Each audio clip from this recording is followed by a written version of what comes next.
அப்போ பாவம் செய்கிற ஒரு மனிதனுக்குள்ளே சமாதானம் இருக்காது.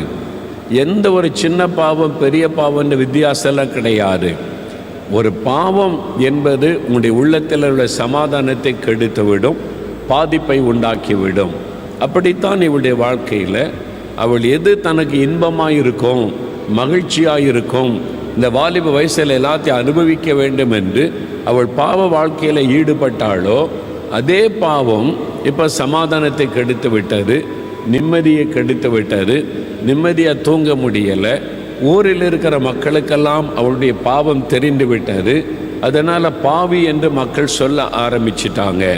இவள் ஒரு பாவி, விபச்சாரக்காரி, இவள் மூலமாக நிறைய குடும்பங்கள் பாதிக்கப்பட்டிருக்கிறது, நிறைய பேருடைய வாழ்க்கையை பாதிப்புக்குள்ளாக்கின ஒரு பாவி என்று அந்த மனிதன் சொல்லுகிறான். இவள் பாவியான பெண், இவள் எப்படி இயேசுவை தொட முடியும்? அவர் பரிசுத்தமுள்ள ஒரு தேவன், அவருடைய பாதத்தை வந்து இவள் தொடுகிறாளே என்று கோபத்தோடு நிற்கிறான். இவள் பாவியான பெண் ஆயிற்றே என்பதாய். அப்போ ஊருக்கே தெரியும் அவள் பாவி என்பதாக. அந்த மாதிரி ஒரு பாவ வாழ்க்கை வாழ்ந்தாள். அதனால் அவளுடைய சமாதானம் பாதிக்கப்பட்டது. பாவம் சமாதானத்தை பாதிக்கும். எந்த பாவமாக இருந்தாலும் உங்களுடைய உள்ளத்தின் சமாதானத்தை முதலாவது அது பாதித்து விடும். அந்த பாவத்தின் நிமித்தமாகத்தான் சமாதான இழப்பு ஏற்படுகிறது. அப்போ பாவம் மன்னிப்பை பெறும் பொழுது மெய்யான சமாதான உள்ளத்தில் வரும். ஆண்டவர் அவருடைய பாவத்தை மன்னிக்கிறார். இந்த லூக்கா 7ஆம் அதிகாரம் 48வது வசனம் வாசிக்கும் போது, மகளே உன் பாவம் உனக்கு மன்னிக்கப்பட்டது என்று ஆண்டவர் சொல்லுகிறார். முதலாவது அவருடைய பாவத்தை மன்னித்த பிறகுதான் நீ சமாதானத்தோட போ.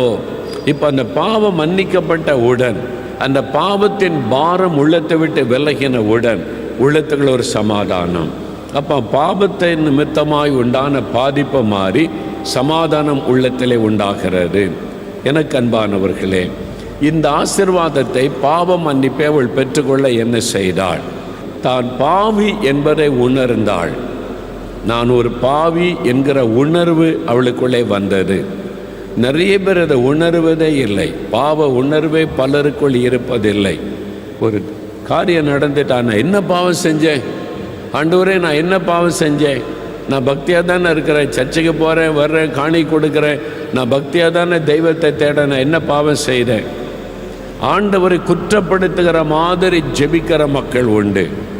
அப்போ தன்னுடைய பாவத்தை குறித்த உணர்வில்லாமல் இருக்கிறவர்கள், அதுதான் நிறைய பிரச்சனை.